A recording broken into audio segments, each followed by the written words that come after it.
ওম শান্তি। আজি আমি কথা পাতিম আত্মা ক'ত থাকে। আমাৰ ভিতৰত আত্মা ক'ত থাকে। সৰ্বপ্ৰথমে জানিম আত্মা মানে কি। আপুনি জানি আচৰিত হ'ব।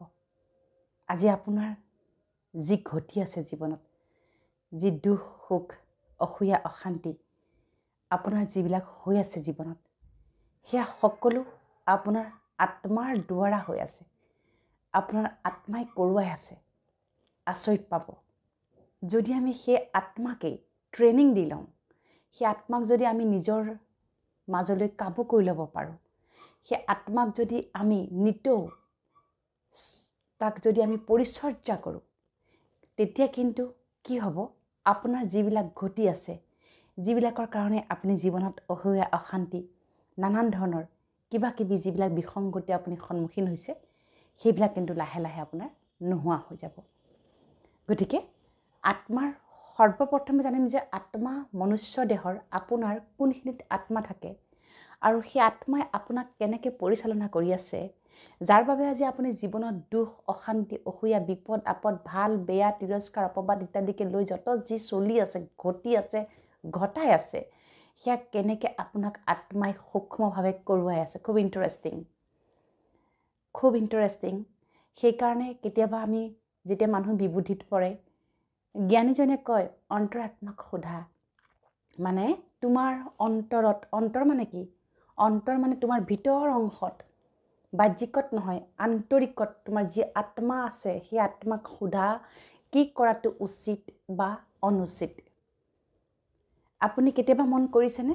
আপোনাৰ যেতিয়া আপুনি খুব বিবুদ্ধিত পৰে, আপুনি জীৱনত যেতিয়া খুব হতাশাগ্ৰস্ত হয়, চাৰিওফালে সকলো ৰাস্তা বন্ধ হৈ যায়, তথাপিও কিবা এটাই আপোনাক কিন্তু গাইড কৰে, ভিতৰি কিবা এটাই গাইড কৰে যে নহয় তুমি ভাগি নপৰিবা, তুমি এনেকৈও যোৱাচোন। কোনোবা নহয় কোনোবা ক্ষেত্ৰত কিন্তু আপোনাক ভিতৰৰ কিবা এটা শক্তিয়ে প্ৰেৰণা যোগায়, হয়তোবা বেয়া কৰিবলৈ প্ৰেৰণা যোগায় দেই। এইখিনিতে ক'ব বিচাৰিছোঁ, যাৰ আত্মা কোন নাজানে, যোনে আত্মাক ৰাতিপুৱা জাগ্ৰত কৰি ল'ব নাজানে, তেওঁক কিন্তু আত্মাই বেয়া কামো কৰোৱায়, বেয়া পথ ল'বলৈ বাধ্য কৰোৱায়। আজি যে ইমান বেয়া বেয়া যে কাণ্ড হৈছে, এই যে সমাজত যে ইমান কাণ্ড হৈ থাকে, যে কিবা কিবি বেয়া বেয়া যিবিলাক হৈ থাকে পাপ কৰ্ম, সেয়া কোনে কৰোৱায়? সেই মানুহজনকেই আত্মাই কৰোৱায়। কিয়? কাৰণ আমি আত্মাক তেনেকৈ কি কৰিলোঁ, আমি তাক তেনেকৈ পৰিচৰ্যা নকৰিলোঁ, তাক এৰি দিলোঁ কাম কৰিবলৈ। সেইকাৰণে সি বনৰীয়া হৈ গ'ল। হৈ কি কৰিছে? আমাক যি টি কাম কৰোৱাইছে, যি টি চিন্তন দিছে, যি টি কথা বতৰা দিছে, যি টি পৰিস্থিতিত আমাক একদম অস্থিৰ হ'বলৈ মানে শিকাইছে। এতিয়া কথা হ'ল, সেই আত্মাই আচলতে কেনেকৈ কৰ্ম কৰে, আত্মাই প্ৰতিটো কৰ্ম কেনেকৈ কৰে, আপোনাৰ ভিতৰত থাকি আত্মাই আপোনাক কেনেকৈ মিছগাইড কৰি আছে বা ভালকৈ গাইড কৰি আছে। দুটা কথা আছে এটা। আত্মাই আপোনাক মিছগাইড কৰি আছে, আপুনি গম পোৱা নাই, কিন্তু আপুনি হৈ যোৱাৰ পিছত উপলব্ধি কৰে কামটোতো এনেকুৱা হ'ব নালাগিছিল, মইতো কথাটো এনেকৈ নক'লেও চলিলেহেঁতেন। আপোনাৰ আহে ন উপলব্ধি? প্ৰত্যেকৰে আহে। প্ৰত্যেক মানৱেই যিকোনো কাম কৰাৰ পিছত সেইটো আত্ম উপলব্ধি আহে যে মই ভাল কৰিলোঁ। যেতিয়া খুব এটা ভাল কৰ্ম কৰা যায়, খুব ভাল লাগে, ইছৰা মই ভাল কাম কৰিলোঁ দেই, হয়নে? আৰু যেতিয়া বেয়া কৰ্ম কৰা যায়, তেতিয়াও কিন্তু আত্ম উপলব্ধি আহে, মই বহুত বেয়া কাম কৰিলোঁ। এতিয়া কথা হ'ল, আত্মাক জাগ্ৰত কৰি আপুনি কেনেকৈ সুখ শান্তি আনন্দ শক্তি পবিত্ৰতা দিব্যতা, তাৰোপৰি সকলোতকৈ ইম্পৰ্টেণ্ট, কেনেকৈ আত্মাক জাগ্ৰত কৰি আপুনি ঘৰখনত সন্তান সুখ সংসাৰ সুখ এই গোটেইখিনি আপুনি কেনেকৈ নিজৰ ফালৰ পৰা পৰিচালনা কৰিব, তাৰেই প্ৰশিক্ষণ দিবলৈ আচলতে আজি মই এই ক্লাছটো কৰিছোঁ। সকলোৱে মনোযোগেৰে শুনিব, অতি গভীৰভাৱে শুনিব। এই কথাবোৰ অতি গভীৰ, যাক আপুনি বৰ বেছি পাতলভাৱে নল'ব। কিয়নো আজি আপুনি বাহ্যিকত থাকোঁতে আপোনাৰ অন্তৰ আত্মাৰ যি কল, অন্তৰ মনৰ যি আপুনি বাৰ্তা, সেয়া আজি আপুনি ৰিচিভ কৰিব নোৱাৰাৰ দুখৰ কাৰণেই আজি আপোনাৰ জীৱনত সংসাৰৰ অশান্তিৰ বাঁহ আহিছে। হয়নে বাৰু? সকলোৰে নহয় দেই। কিয় কৈছোঁ? আপোনাৰ অন্তৰ মনে কথা কয়, আপোনাৰ অন্তৰ মনে আপোনাক বহুত ভাল গাইড কৰে, যাক আমি ইনটিউশ্যন বুলিও কওঁ। ইনটিউশ্যন অসমীয়াত তাৰ আবিধানিক অৰ্থটো মই এতিয়া ক'ব পৰাৰ অৱস্থাত নাই, তাৰ বাবে দুখিত। ইনটিউশ্যন মানে কি? আপোনাৰ জীৱনত কি হ'ব 1 মিনিটৰ পিছত, আপুনি দিনটো কেনেকৈ পৰিচালনা কৰিব, তাক সম্পূৰ্ণ ভিতৰৰ ফালৰ পৰা, অন্তৰ মনৰ পৰা এটা শক্তি আপোনাক অনবৰতে পিতৃ মাতৃৰ দৰে গাইড কৰি থাকিব। আৰু সেই গাইডেন্স কোনে কৰে? আত্মাই কৰে। এতিয়া জানো আহক আত্মা কি? আত্মানো দেখিবলৈ কেনেকুৱা? আত্মানো আপোনাৰ কোনখিনি অঞ্চলত আছে? আত্মা অবিহনেতো আপোনাক মৃত বুলি ঘোষণা কৰা হ'ব, হয়নে? আত্মা উৰি যায়। আমি আত্মাৰ সদ্গতি কামনা কৰিলোঁ। তেওঁ মহাত্মা আছিল, তেওঁ ধৰ্মাত্মা আছিল, তেওঁ ভাল আত্মা আছিল, তেওঁ পুণ্যাত্মা আছিল। আত্মা আত্মা শব্দটো আমি ব্যৱহাৰ কৰোঁ, কিন্তু এনেকৈ কিয় নকওঁ? তেওঁ পুণ্য শৰীৰ আছিল, তেওঁ পুণ্য মনুষ্য আছিল, তেওঁ মহান শৰীৰ আছিল, এনেকৈ নকওঁ। কিন্তু কামটোতো শৰীৰে কৰিলে, আচলতে শৰীৰটোকহে ৰিৱাৰ্ড দিব লাগিছিল, শৰীৰটোকহে পুৰস্কৃত কৰিব লাগিছিল। মনলৈ ভাৱ আহেনে আপোনাৰ? কিয়নো আত্মাটোৰ কথা বাৰে বাৰে কোৱা যায়। আত্মা হৈছে একেবাৰে সৰল সংজ্ঞা, স্বয়ং প্ৰভু ভগৱন্ত পৰম পিতা পৰমাত্মা, যি গীতাৰ মহাবাক্য, প্ৰতিখন ধৰ্মগ্ৰন্থত যাৰ সূক্ষ্মতকৈ সূক্ষ্ম পৰ্যবেক্ষণ কৰা হৈছে, জাতি ধৰ্ম ভাষা বৰ্ণ নিৰ্বিশেষে যাক সকলোৱে মানে, সেয়া হৈছে আপোনাৰ অন্তৰ আত্মা। অন্তৰত থকা, অন্তৰ মানে মন নহয় আকৌ দেই, অন্তৰ মানে হাৰ্ট নহয় আকৌ, অন্তৰ মানে ইনাৰ। আমাৰ এখন বাহ্যিক পৃথিৱী, এখন আমাৰ আভ্যন্তৰীণ পৃথিৱী। সেই আভ্যন্তৰীণ পৃথিৱীত যোনে লিড কৰি আছে, সেই আভ্যন্তৰীণ পৃথিৱীখন যাৰ দ্বাৰা চলি আছে, অকণমান গভীৰভাৱে ভাবিব। এই যে আপুনি চিন্তন কৰিছে, কোনে কৰোৱাইছে? এই যে আপুনি কথা কৈ আছে, কোনে কোৱাই আছে? এই যে আপুনি ভাল কৰ্ম বেয়া কৰ্ম কৰিছে, কোনে কৰোৱাই আছে? সেই অন্তৰ্মনত আপোনাক যোনে গাইড কৰি আছে, আপোনাক যোনে আগুৱাই লৈ গৈ আছে, সেই স্পিৰিট, সেই শক্তি, সেই চেতনাকে আমি আত্মা বুলি কওঁ। একেবাৰে ভালকৈ আপুনি বুজি পাবলৈ সমৰ্থ হ'ব। যদি বুজি নাপায় মোক সুধিব। আত্মা, আপোনাৰ আত্মা আমাৰ কপালৰ সোঁমাজত, ভ্ৰুকুটিৰ সোঁমাজত, য'ত আমি ফুট লওঁ, কেতিয়াবা তিলকে আমাক ফুট দিয়ে, সেই স্থানত আমাৰ সেই চেতনা, মগজুৰ ভিতৰত সেই স্থানত চেতনা আমাৰ থাকে। সেইকাৰণে ব্ৰেইনত দুখ পোৱাৰ লগে লগে আমি বেছি এলাৰ্ট হৈ যাওঁ। সেইবাবে আমি যেতিয়া হয়নে, চাবচোন, সন্তানে যেতিয়া দুখ পায়, ব্ৰেইনত পাৰে নেকি, আমি বেছি চিন্তিত হৈ যাওঁ। কিয়? মগজুত দুখ পোৱা মানে কি? এটাটো হৈ গৈছে মগজুৰ পৰা গোটেই পাৱাৰ হাউচ, এইটোতো গোটেই আমাৰ পাৱাৰ হাউচ, ইয়াৰ পৰা গোটেই আমাৰ সৰ্বশৰীৰলৈ সকলো প্ৰবাহ হৈ আছে। ইয়াৰ পৰাই গোটেই ৱেৰ হাউচ আৰম্ভ হৈছে, নাৰ্ভ ছিষ্টেম, কিবা ছিষ্টেম, এই হাইপথেলামাছ, ইয়াৰ গোটেই ব্ৰেইনৰ ফালৰ পৰা আৰম্ভ হৈ গৈছে। সেই পাৱাৰ হাউচত যোনে মেইন পাৱাৰ দি আছে দেই, গোটেই পাৱাৰ হাউচটোকো চলাবলৈ এটা পাৱাৰ লগা হৈছে, সেয়াই হৈছে আত্মা। তাৰোপৰি আত্মাৰ দুটা সূক্ষ্ম কৰ্ম ইন্দ্ৰিয় আছে। এইবিলাক হৈছে বাহ্যিক পিছৰ কৰ্ম ইন্দ্ৰিয়। আমাৰ কৰ্ম ইন্দ্ৰিয় আমি 6টা বুলি কওঁ, বা আমি কৰ্ম ইন্দ্ৰিয় কি বুলি কওঁ? হাত, ভৰি, চকু, জিভা, নাক, ছাল, এইবিলাক বুলি কওঁ। এইবিলাক দ্বিতীয় স্তৰৰ কৰ্ম ইন্দ্ৰিয় হয়। খুব ইণ্টাৰেষ্টিং, আপুনি শুনিব দেই, আপোনাৰ ভিতৰতে আছে। আপুনি নিজকে গোটেই কথা বতৰাখিনিত ৰিলেট কৰি চাব। আপোনাৰ মন আৰু বুদ্ধি, মাইণ্ড এণ্ড ইণ্টেলেক্ট, আমাৰ দুটা স্তৰে কাম কৰি থাকে। যোনে মনৰে কাম কৰে তেওঁক কি বুলি কয়? বুৰ্বক বুলি কয়, অজ্ঞানী বুলি কোৱা যায়। আৰু যোনে ইণ্টেলেক্ট, বুদ্ধিৰে কাম কৰে, তেওঁক চুপিৰিয়ৰ ইণ্টেলেকচুৱেল বুলি কোৱা যায়। কোৱা হয়? হয়, সমাজত তেনেকৈ ভাগ ভাগ কৰা হয়। যোনে মনৰে বেছি ভাবে তাক আৱেগিক বুলি কয়, আৰু সেইবিলাকক ফেইলিয়ৰ বুলিও কয়, কেতিয়াবা কয় ন? কিয় কয়? কাৰণ মনে কি কৰে? মনে ছেকেণ্ডত 35টাতকৈও ওপৰত ইমান স্পীডত যিকোনো থট ক্ৰিয়েট কৰি পেলাব পাৰে। তাৰ কাম হৈছে, মনৰ কাম হৈছে থট ক্ৰিয়েট কৰা, মানে থট জেনেৰেট কৰা, মানে ভাৱনাৰ উৎপন্ন কৰা।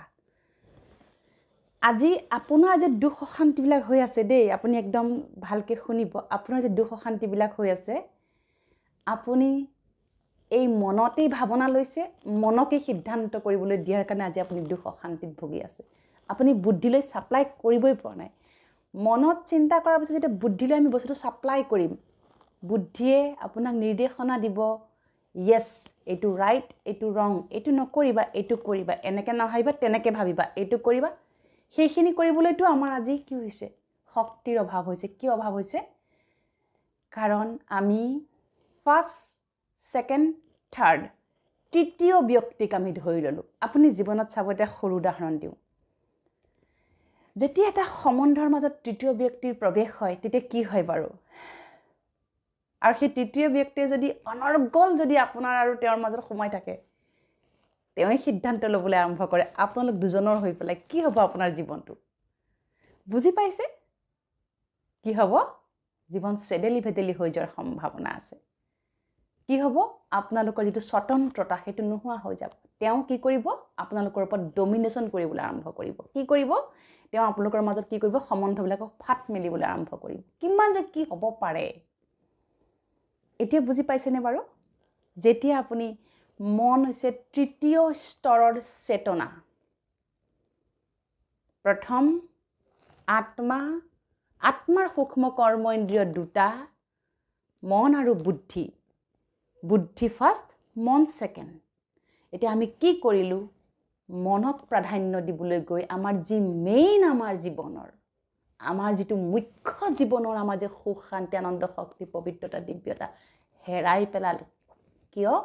মনে তাৰ ওপৰত গোটেই ডমিনেশ্যন কৰিলে। মন তাৰ ওপৰত হাবি হ'বলৈ আৰম্ভ কৰি দিলে। মন কি হৈ গ'ল? ৰজা হৈ গ'ল। বুদ্ধি কি হৈ গ'ল? মন্ত্ৰী হৈ গ'ল। মন্ত্ৰী কোন হ'ব লাগিছিল?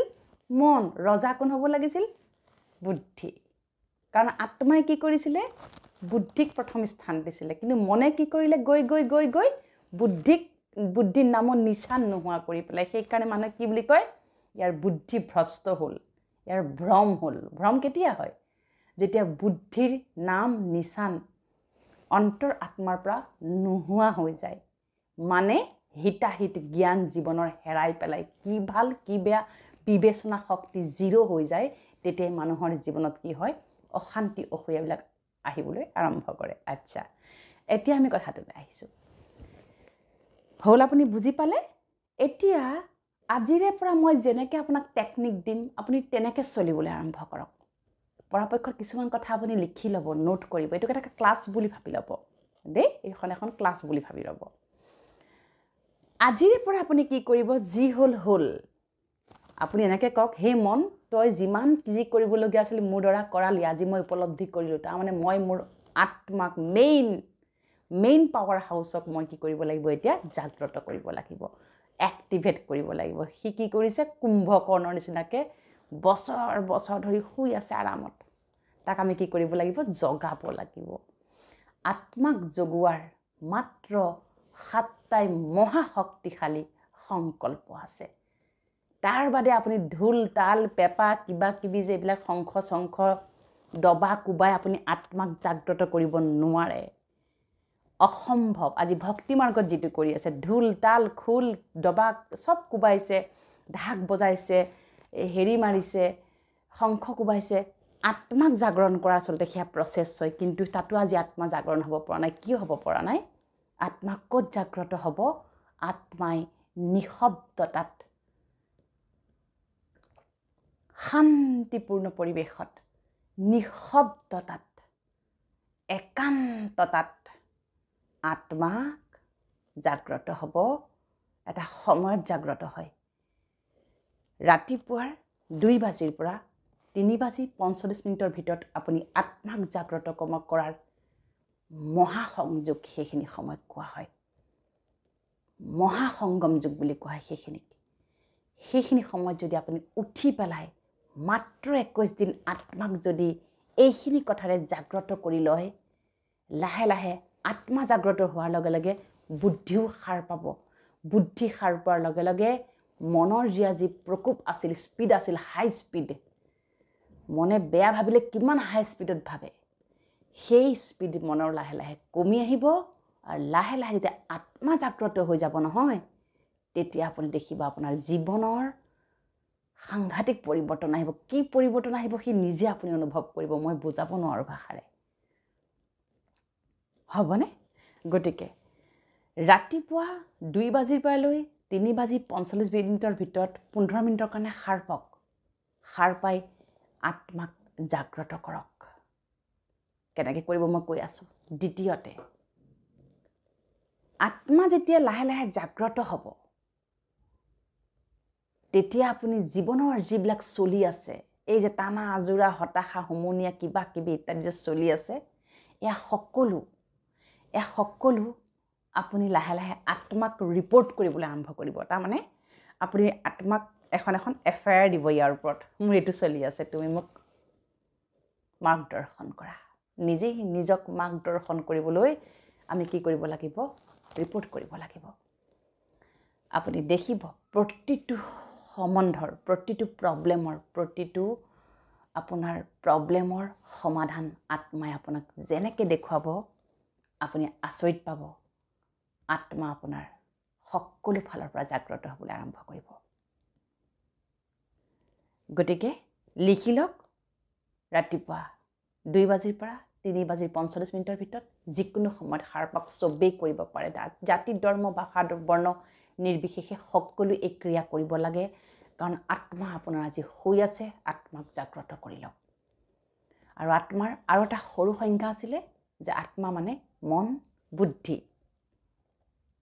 সংস্কাৰ মানে ব্যৱহাৰ বহুত ইণ্টাৰেষ্টিং ইনপুট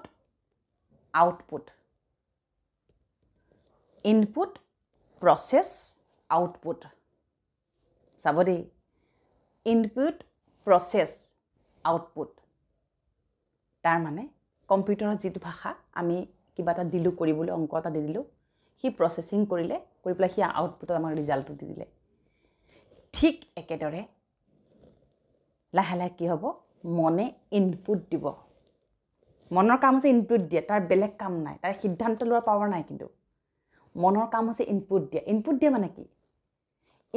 মানে কি কমপ্লেইন দিয়া ইনপুট দিয়া মানে কি সংসাৰত যিমান ভাবিবলগীয়া আছে ভাবিব পাৰিব আপুনি কোনো বাধ্যবাধকতা নাই আপুনি ভাবক আপোনাৰ পৰিয়ালত এনেকুৱা হৈছে মোক অমুকে দেখিব নাই তমুকে তেনেকুৱা মোৰ সন্তান এনেকুৱা মোৰ জীৱনত একোৱে ভাল নহয় মইনো এই জীৱনটোত কিয় জীয়াই আছোঁ আপুনি যিমান বাৰে কৰি ভাবিব আছে আপুনি ভাবক প্ৰব্লেম নাই ভাবক আপোনাৰ কাম হৈছে ইনপুট দিয়া দি দিলে আপুনি কলৈ গুচি গ'ল ফেক্টৰী কলৈ গ'ল প্ৰচেছিং কৰিবলৈ প্ৰচেছিং কিন্তু আত্মাই কৰিব কেতিয়া কৰিব ইয়াৰ পিছত কৰিব যেতিয়া আপুনি সংকল্প লৈ আত্মাক জাগ্ৰত কৰিব কি হ'ব আত্মাই প্ৰচেছিং কৰিব কেনেকৈ প্ৰচেছ কৰিব যিটো বেয়া নেলাগে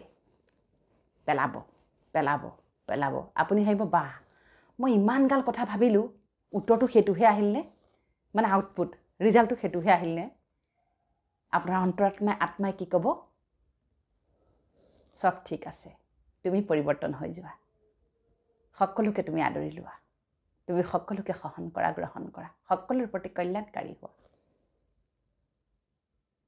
আহিল ৰিজাল্টটো আউটপুটলৈ আৰু যেতিয়া আউটপুট আহি যাব সেইটো কাৰ দ্বাৰা বাহিৰলৈ প্ৰকাশ হ'ব এই যে আত্মাই ক'লে তুমি মাষ্টাৰ শক্তিশালী তুমি জ্ঞানী তুমি ৰৈ দিয়া তুমি এনেকৈ ভাবিব নাপায় তুমি ক্ৰোধমুক্ত তুমি খং কৰিব নাপায় তুমি পৰম পিতা পৰমাত্মাৰ সন্তান তুমি ভগৱানৰ সন্তান তুমি আল্লাহ ঈশ্বৰ গড ভগৱান বায়ুগুৰুৰ সন্তান তুমি এনেকৈ ভাবা কথাটো এনেকৈ নাভাবিলেও হয় কোনে দিলে আপোনাক প্ৰচেছটো গোটেই প্ৰচেছিংটো কোনে কৰি আছে আত্মাই কৰিব কাৰ দ্বাৰা কৰাব বুদ্ধিৰ দ্বাৰা কৰাব আত্মাই নিজে কৰিব নোৱাৰে আত্মাক কৰ্ম ইন্দ্ৰিয় লাগিবই আত্মাৰ দুটা মেচিন লাগিবই এটা হৈছে মন এটা হৈছে বুদ্ধি বুদ্ধিয়ে প্ৰচেছ কৰিব কৰি আপোনাৰ এই ব্যৱহাৰৰ দ্বাৰা বাহিৰলৈ প্ৰত্যক্ষ কৰাব কেনেকৈ কৰাব যিজনী মানুহ কালিলৈকে ইমান অশান্ত আছিল ইমান বেয়া চিন্তা কৰিছিল আজি দেখোন মোৰ মনলৈ বেয়া চিন্তা নহা হ'ল ব্যৱহাৰত আহি গ'ল আপোনাৰ মুখমণ্ডলতেই হওক আপোনাৰ শৰীৰতে হওক সেই ফূৰ্তি সেই হেপিনেছ সেইটো অস্থিৰতা সেইটো স্থিৰতালৈ পৰিৱৰ্তন হ'বলৈ আৰম্ভ কৰিব আপুনি বুজি পাইছেনে আপোনালোকে মোক কিন্তু জনাব দেই বুজি পাইছেনে নাই মই চেষ্টা কৰিছোঁ যিমান পাৰোঁ সহজভাৱে বুজাবলৈ এতিয়া কথা হ'ল এই আত্মাৰ পাঠ ক'ত পঢ়োৱা হয় গম পাই গ'ল না আত্মা ক'ত থাকে আত্মা আমাৰ প্ৰকৃতিৰ সোমাজত থাকে আত্মা কেনেকুৱা দেখিবলৈ এটা অতি সূক্ষ্ম বেজিৰ মূৰতকৈ সৰু অতি সূক্ষ্ম যাৰ কোনো ৰং নাই যাৰ কোনো আকাৰ নাই যাৰ কোনো ওজন নাই যাৰ কোনো শেপ নাই যাক আমি খালি চকুৰে দেখা নাপাওঁ যাক আমি কেৱল কেৱল কেৱল আমাৰ যে ভিতৰত অন্তৰাত্মাত যে আমাৰ আত্মা আছে আমি অনুভৱহে কৰিব পাৰোঁ কিছুমান বস্তু কেৱল অনুভৱ কৰিব পাৰোঁ উশাহ লৈছোঁ আপুনি দেখিছে জানো কি সোমাল অক্সিজেন সোমাল অক্সিজেনটো দেখিছে নাই দেখা আপুনি ফিল কৰিছে ন একে ধৰণৰে আত্মা আছে ফিল কৰিছোঁ কেনেকৈ ফিল কৰিছোঁ কাৰণ মোৰ মনত খুব ভাল বুদ্ধি আহিছে খুব ভাল চিন্তন চলি আছে কালিলৈকে মোৰ বেয়া চিন্তন চলিছিল প্ৰমাণ কি আত্মা যে আছে প্ৰমাণ এইটোৱে এই যে মই সংকল্প দিম এতিয়া সেইখিনি লোৱাৰ লগে লগে আপোনাৰ বুদ্ধি ৰিফাইন হ'ব চাফা হ'ব সেইটোৱে প্ৰমাণ কিবা এটাতো আছে ডেফিনেটলি কিবা এটাতো আছে যিটোৱে মোক ৰিফাইন কৰি দিলে হয়নে অক্সিজেন নাই কিন্তু সাইন্টিষ্টে তাকে ৰিজাৰ্ভ কৰি প্ৰমাণ কৰিছে O2 অক্সিজেন হয়নে গতিকে এতিয়া কথাটো হ'ল আমি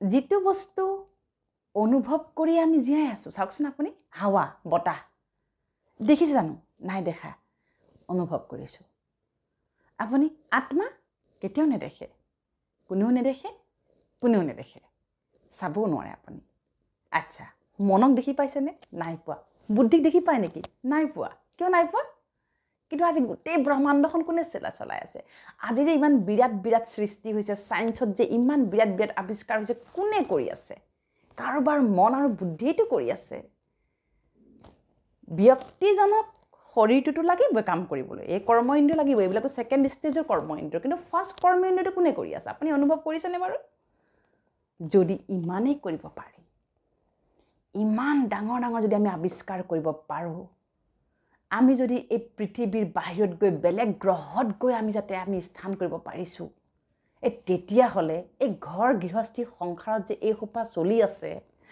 টু মেমে সংসাৰক লৈ টানা জোৰা হয়নে সৰু সৰু কথাত যে কাজিয়া পেচাল জেদ অভিমান মুখ ফুলি নামাতি এইবিলাক বাৰু একেবাৰে চুটকিকাৰ খেল নহয়নে বাৰু হয় দে কেইটামান সংকল্প ল'ব লাগিব অন্তৰ আত্মাক জাগ্ৰত কৰিব লাগিব আপুনিও কি ঠিক আপোনাৰ দ্বাৰাই বিৰাট আৱিষ্কাৰ হ'ব পাৰে কাৰণ যেতিয়া আপোনাৰ মন বুদ্ধি ৰিফাইন হৈ থাকিব অনবৰতে ৰিফাইন থাকিব বুদ্ধি এলাৰ্ট থাকিব আপোনাৰ দ্বাৰাইতো বিৰাট বিৰাট ভাল কৰ্ম হ'ব কাৰণ বুদ্ধি যেতিয়া ৰিফাইন থাকিব চাফা থাকিব পৰিষ্কাৰ থাকিব সি ইমিডিয়েটলি বহুত ভাল ভাল থট জেনেৰেট কৰিবলৈ শক্তি পাব সামৰ্থ্য হ'ব বুজি পাইছেনে বাৰু এতিয়া লিখকচোন বাৰু আপুনি সকলোৱে কৰিব দেই আৰু এইখিনি মুখস্থ কৰি ল'ব কিন্তু মই সদায় কৈ থাকোঁ একেই সংকল্প একো ডাঙৰ সংকল্প মই দিবলৈ যোৱা নাই কিন্তু সৰ্বপ্ৰথমে লিখিব মই আত্মা আই এম সোল মই জীৱ মই কনচিয়াছনেছ মই চেতনা মই আত্মা মই শৰীৰটো নহয় খুব ইম্পৰ্টেণ্ট লাইন দেই এই লাইনটো লিখোৱাটো মই শৰীৰটো নহয় মই আত্মা মই এই শৰীৰৰ ভ্ৰুকুটিৰ সোঁমাজত মই ভ্ৰুকুটিৰ সোঁমাজত মই বাসস্থান কৰোঁ মই এই শৰীৰটোৰ কণ্ট্ৰলাৰ এই গাড়ীৰূপী শৰীৰটোক মই চলাই থাকোঁ মই এই শৰীৰটোৰ ড্ৰাইভাৰ চালক আৰু সম্পূৰ্ণ চালিকা শক্তিৰ কণ্ট্ৰোল মোৰ হাতত আছে মই আত্মা মই অজৰ অমৰ অবিনাশী আত্মা মই অজৰ অমৰ অবিনাশী আত্মা মই ইমৰ্টেল আই এম ইমৰ্টেল মোৰ শৰীৰটোহে মৰ্টেল মৰণশীল ক্লিয়াৰ হ'ব দেই লিখোঁতে ক্লিয়াৰ হ'ব কনফিডেণ্টলি লিখিব মোক কোনেও খালি চকুৰে দেখা নাপায় মোক বতাহে বলাই দিব নোৱাৰে মোক মাটিৰে পুতিব নোৱাৰে মোক কফিনত ভৰাই ৰাখিব নোৱাৰে, মোক সাগৰৰ তলিটো জাহ দিব নোৱাৰে, মোক অগ্নিয়ে দগ্ধ কৰিব নোৱাৰে, মোক জুয়ে পুৰিব নোৱাৰে, মোক কোনো প্ৰাকৃতিক দুৰ্যোগে মোৰ একো ক্ষতি কৰিব নোৱাৰে। মই আত্মা, মোক চোকা অস্ত্ৰৰে কাটিব নোৱাৰে, কোনোৱে মোক স্পৰ্শ কৰিব নোৱাৰে। মই নিৰাকাৰ, মই নিৰাকাৰ, নিৰ্বিকাৰী আত্মা। মই শক্তিশালী আত্মা। মই মানসিক আৰু বৌদ্ধিকভাৱে 100% শক্তিশালী, সুস্থ, নিৰোগী আৰু সবল। লিখিব দেই। মই আৱেগিক, শাৰীৰিক, মানসিকভাৱে সুস্থ, সবল আৰু শক্তিশালী। মই জীৱনৰ এই শৰীৰটোলৈ অহা কোনো পৰিস্থিতিত পৰি বিফল, বিচলিত, দুৰ্বল নহওঁ। মই শক্তিৰ সাগৰ, মোৰ পিতা পৰমাত্মাৰ সন্তান হওঁ। মোৰ পিতা পৰমাত্মাৰ সন্তান হওঁ। পৰমাত্মাৰ পৰিভাষা ঈশ্বৰ, আল্লাহ, গড, ভগৱান, বাইগুৰু, এক পৰম পিতা পৰমাত্মাৰ নাম। মই পৰমাত্মাৰ সন্তান হওঁ। লিখক, মই বৌদ্ধিকভাৱে জ্ঞানী আত্মা। আজিৰে পৰা মই মোৰ মনৰ ৰচনাক প্ৰাধান্য নিদিওঁ। আজিৰে পৰা মই মোৰ মনে সৃষ্টি কৰা প্ৰতিটো ভাৱনা আৰু চিন্তনক মই আত্মাই বুদ্ধিৰ দ্বাৰা ৰিফাইন কৰিম। মই হঠাৎ সিদ্ধান্ত নলওঁ। মই হঠাৎ সিদ্ধান্ত নলওঁ। মই প্ৰতিটো সিদ্ধান্ত আত্মিকভাৱে, বৌদ্ধিকভাৱে গ্ৰহণ কৰোঁ। লিখিব দেই। মন মোৰ মহামন্ত্ৰী, বুদ্ধি মোৰ ৰজা। মন মোৰ মহামন্ত্ৰী, বুদ্ধি মোৰ ৰজা। আজিৰে পৰা মই সিদ্ধান্ত ল'ম, এই শৰীৰৰূপী গাড়ীখনক ক'ত ব্ৰেক মাৰিব লাগে, ক'লৈ নিব লাগে, ক'লৈ যোৱাটো উচিত অনুচিত, এই মুখৰ দ্বাৰা কি কথা কোৱা উচিত অনুচিত, এই কাণৰ দ্বাৰা কি কথা শুনা নুশুনাটো উচিত অনুচিত, এই চকুৰে কি দৃশ্য চোৱা উচিত বা অনুচিত, এই হাতৰ দি কি কৰ্ম কৰা উচিত বা অনুচিত, এই ভৰিৰে ক'লৈ যাব লাগে, ক'ত ব্ৰেক মাৰিব লাগে, উচিত অনুচিত আৰু বিচাৰ আজিৰে পৰা মই আত্মাই কৰিম। মই এই শৰীৰটোৰ চালিকা শক্তি। মোৰ পিতাৰ নাম পৰম পিতা পৰমাত্মা। মোৰ পিতাৰ নাম পৰম পিতা পৰমাত্মা। মই শান্ত আৰু স্থিৰ আত্মা। শান্তি মোৰ স্বধৰ্ম। আজিৰে পৰা মই প্ৰতিটো চিন্তন আৰু সিদ্ধান্ত ব্যৱহাৰ শান্ত হৈ গ্ৰহণ কৰিম। মোৰ মনক মই অস্থিৰ হ'বলৈ নিদিওঁ। মই খং আজি পৰিত্যাগ কৰিছোঁ। খং মোৰ মহাশত্ৰু। মই শান্ত আৰু স্থিৰ আত্মা। যিয়েই পৰিস্থিতি নাহক, যেনেকুৱাই বেয়া পৰিস্থিতি নাহক, যেনেকুৱা বেয়া মানুহেই মোক কাবু নকৰক, মোক যেনেকুৱাই মানুহে তিৰস্কাৰ অপবাদ নকৰক, মই আত্মাই প্ৰত্যেকজনকে ক্ষমা কৰি শান্তিপূৰ্বকভাৱে সিদ্ধান্ত নিৰ্মাণ কৰোঁ। মই জ্ঞানী আত্মা হওঁ। মই সৌভাগ্যশালী আত্মা হওঁ।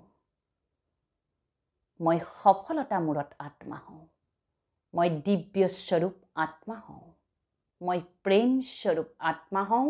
আজিৰে পৰা মই নিজে নিজক প্ৰেম কৰিম। নিজতকৈ বেছি মই কাকো প্ৰেম নকৰোঁ। মই মোৰ বাবে সৰ্বোচ্চ, মই মোৰ বাবে শ্ৰেষ্ঠ। আজিৰে পৰা মই স্বতন্ত্ৰ। মই কাৰোৰে ওপৰত মানসিক আৱেগিকভাৱে নিৰ্ভৰশীল নহওঁ। কাৰো কথা বতৰাই মোক কোনো কাৰণত প্ৰভাৱান্বিত কৰিব নোৱাৰে। মই আত্মা। মই অজৰ অমৰ অবিনাশী আত্মা। মই ক্ষমাশীল, দয়াশীল, বিশাল অন্তৰৰ অধিকাৰী আত্মা। মই সকলোকে ক্ষমা কৰি দিওঁ। মই বিশাল অন্তৰৰ অধিকাৰী আত্মা। আজিৰে পৰা মই মোৰ মনৰ কথাত কোনো সিদ্ধান্ত নলওঁ। প্ৰত্যেকটো সম্বন্ধ, ব্যক্তিক, পৰিস্থিতিক মই আত্মিক আৰু বৌদ্ধিকভাৱে নিৰীক্ষণ কৰিহে সিদ্ধান্ত ল'ম। মই শক্তিশালী আত্মা হওঁ। মই সহযোগী আত্মা হওঁ। মোৰ সহন শক্তি, গ্ৰহণ শক্তি সাগৰৰ দৰে অটল। মই সকলোকে সহন কৰোঁ, গ্ৰহণ কৰোঁ আৰু নিস্বাৰ্থভাৱে সহযোগ কৰোঁ। মই কাকোকেই মই নিজতকৈ বেছি প্ৰেম নকৰোঁ। সকলোৱে মোৰ বাবে ভাল। মই কাৰোৰে কথা কেতিয়াও অহিত চিন্তন নকৰোঁ। মই কল্যাণকাৰী আত্মা হওঁ। মোৰ আত্মা আজি জাগ্ৰত হৈ পৰিছে। আজিৰে পৰা মই আত্মিক স্থিতিত থাকি প্ৰতিটো চিন্তন, কৰ্ম আৰু সিদ্ধান্ত গ্ৰহণ কৰিম। লিখিলে এইখিনি নিৰন্তৰ 21 দিন, 33 দিন, 55 দিন, যোনে যিমান পাৰে বঢ়াই গৈ থাকিব। ৰাতিপুৱা 2 বাজিৰ পৰা 3 বাজি 45 মিনিটৰ ভিতৰত সাৰ পাব। 15 মিনিটৰ কাৰণে এলাৰ্ম দিব, লিখিব আৰু ক'ব। কৈ পেলাই আপুনি শুই যাব। চেষ্টা কৰিব। পৰাপক্ষত সেই কথাখিনি কৈ থাকোঁতে সন্মুখত এগিলাচ পানী ৰাখিব। কথাখিনি কৈ উঠাৰ পিছত পানীগিলাচ খাই লাগিলে আপুনি আকৌ শুই দিব। আত্মাক জাগ্ৰত কৰিবলৈ আৰম্ভ কৰক। আপুনি প্ৰমাণ পাব। আপুনি আচৰিত হ'ব। যিবোৰ ব্যক্তিৰ সান্নিধ্য বা যিবিলাকৰ ব্যৱহাৰ, আচাৰ ব্যৱহাৰে আপোনাক অনবৰতে দিগদাৰ দি আছিল, ডিষ্টাৰ্ব দি আছিল, আপোনাক অশান্তি দি আছিল জীৱনত, সেইবিলাককে আপোনাৰ লাহে লাহে ভাল লগা হ'ব। সিহঁতে যিয়ে কৈ নাথাকক, আপোনাৰ বেয়া নালাগিব। আৰু লাহে লাহে আপোনাৰ ভিতৰত সাগৰৰ দৰে গভীৰতা, স্থিৰতা, সহনশীলতা, গ্ৰহণশীলতা, শক্তি আপোনাৰ ভৰিবলৈ আৰম্ভ কৰিব। আৰু লাহে লাহে আপুনি আনৰ বাবে আদৰ্শস্বৰূপ হ'বলৈ আৰম্ভ কৰিব। ঘৰখনত কিন্তু কোনোবা এজনে কামটো কৰক। গোটেই ঘৰখনেই যদি মৰি মৰি জীয়াই থাকে নহ'ব, কোনোবা এজনে কিন্তু দায়িত্ব ল'ব লাগিব। কোনোবা এজনে দায়িত্ব লৈ কিন্তু কাৰোবাৰ এজনক উদ্ধাৰ কৰিব লাগিব। সঁচা অৰ্থত জীৱনত সম্বন্ধ কৰাৰ পৰিভাষা এয়া হৈছে, যেতিয়া সকলোৱে দিক বিদিশ হেৰাইছে, সকলোৱে মানসিকভাৱে অশান্তিত আছে, কোনোবা এজনে থিয় হৈ পেলাই তেওঁক বচাব লাগিব। আৰু আপুনি সেইজন হওকচোন মহান আত্মা। হয়নে? আপুনি মাষ্টাৰ শক্তিশালী, যিসকলে এইটো শুনি আছে। আৰু সকলোকে শ্বেয়াৰ কৰি দিয়ক। একো হেৰুৱা নাই জীৱনত, চব আছে, চব আছে। আমি যে কথা পাতোঁ, কলিযুগ কি যে হ'ব, এনেকুৱা হৈছে, তেনেকুৱা হৈছে, চবফালে বাপৰে, একো হোৱা নাই, একো হোৱা নাই। ক্ৰিয়াটো বেয়া হৈ আছে। কৰ্মক ৰখাব লাগিব। কেনেকৈ ৰখাব লাগিব? আত্মাক জাগ্ৰত কৰিব লাগিব। শৰীৰ জাগ্ৰত কৰা দিন শেষ এতিয়া আৰু। হয়নে? এই ছেকেণ্ড কৰ্ম ইন্দ্ৰিয়ক জাগ্ৰত কৰা সময় শেষ এতিয়া।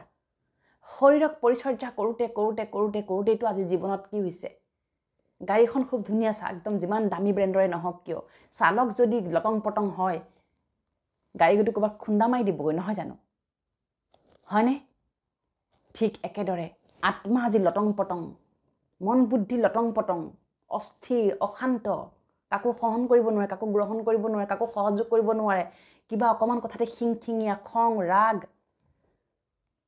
ক'ৰ পৰা এই ব্ৰেণ্ডেড গাড়ীখন চলিব এতিয়া কেনেকৈ চলাব এতিয়া সেইকাৰণে কি হৈছে শৰীৰত সংসাৰ বেমাৰ হৈছে কি যে বেমাৰ আজিকালি সৰু সৰু কালতে বেমাৰ হৈছে কিয় বেমাৰ হৈছে কাৰণ যিজন ড্ৰাইভাৰ সেইজন আজি লটং পটং সেইজন মৰু মৰু অৱস্থা বেটাৰী এবাউট টু ডাই এই শৰীৰটোৰ যিটো বেটাৰী আছিলে চালক এবাউট টু ডাই মানে মৰু মৰু অৱস্থা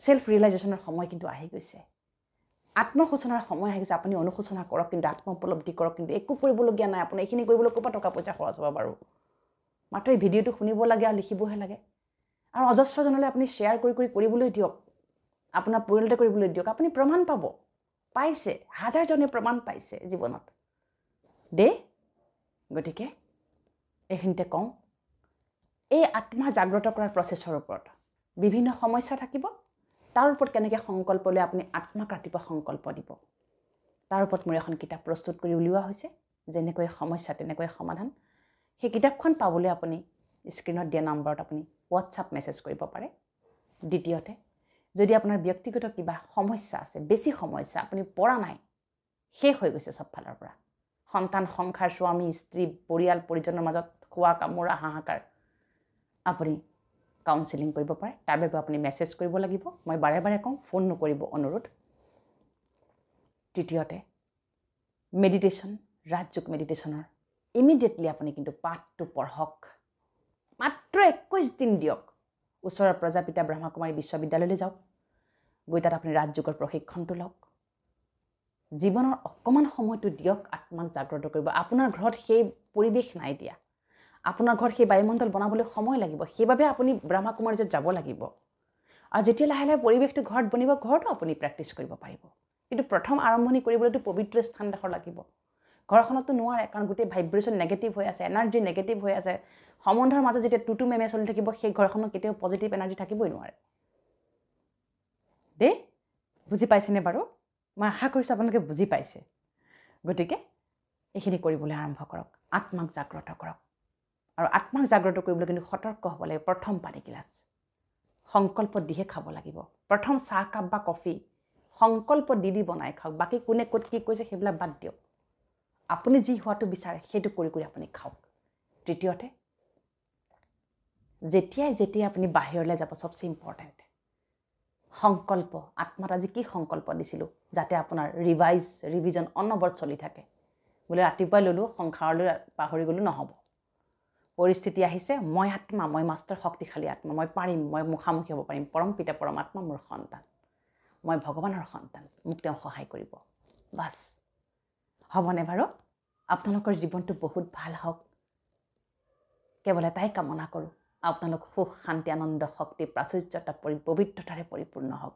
আপোনালোকৰ জীৱনত এই সম্বন্ধ কেন্দ্ৰিক কিবা কেন্দ্ৰিক সমস্যাবোৰ নোহোৱা হওক আপুনি তাৰ সলিউশ্যন সমাধান পাবলৈ সমৰ্থ হওক আপুনি সমাধান স্বৰূপ হৈ যাওক তাৰে কামনাৰে ওম শান্তি